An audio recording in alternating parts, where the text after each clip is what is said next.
మీరు కొత్తగా business start చేయాలనుకుంటున్నారా? మార్చ్ 16-17 హైటెక్స్ లో ఫ్రాన్సెస్ ఇండియా బిగ్గెస్ట్ ఫ్రో ఎక్స్పో.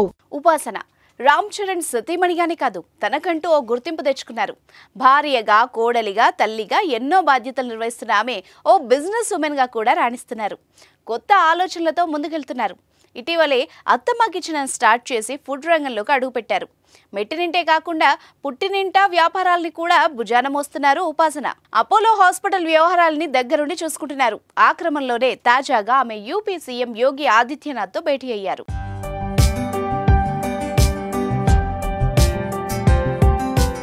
శ్రీరాముని సన్నిధి ఆ అయోధ్యలో అపోలో హాస్పిటల్స్ కొత్త బ్రాంచ్ని ఉపాసన ప్రారంభించారు. అపోలో ఫౌండర్ తన తాతగారైన ప్రతాప్ రెడ్డితో కలిసి ఈ కార్యక్రమాన్ని నిర్వహించారు. అలాగే యూపీ సీఎం యోగి ఆదిత్యనాథ్ని కూడా కలిసి యూపీలో అపోలో సర్వీస్ లాంచ్ గురించి తెలియజేశారు. అనంతరం తన తాత ప్రతాప్ రెడ్డి లెగసీని తెలియజేసే ది అపోలో స్టోరీ బుక్ని కూడా యోగి ఆదిత్యనాథ్కి అందించారు. అయోధ్యలో ఉన్నత స్థాయి వైద్య సేవలు అందించడం కోసం అపోలో హాస్పిటల్ని ప్రారంభించడంపై సీఎం ఆదిత్యనాథ్ హర్షం వ్యక్తం చేశారు.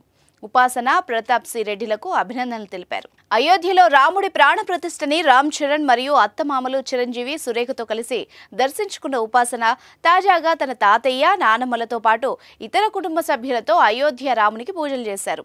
ఆలయంలో 48 రోజుల పాటు నిర్వహించిన రామరాగ సేవ ముగింపు వేడుకలకు హాజరయ్యారు. దీనికి సంబంధించిన ఫోటోలు ఉపాసన ఇన్స్టాలో షేర్ చేయగా వైరల్ అయ్యాయి.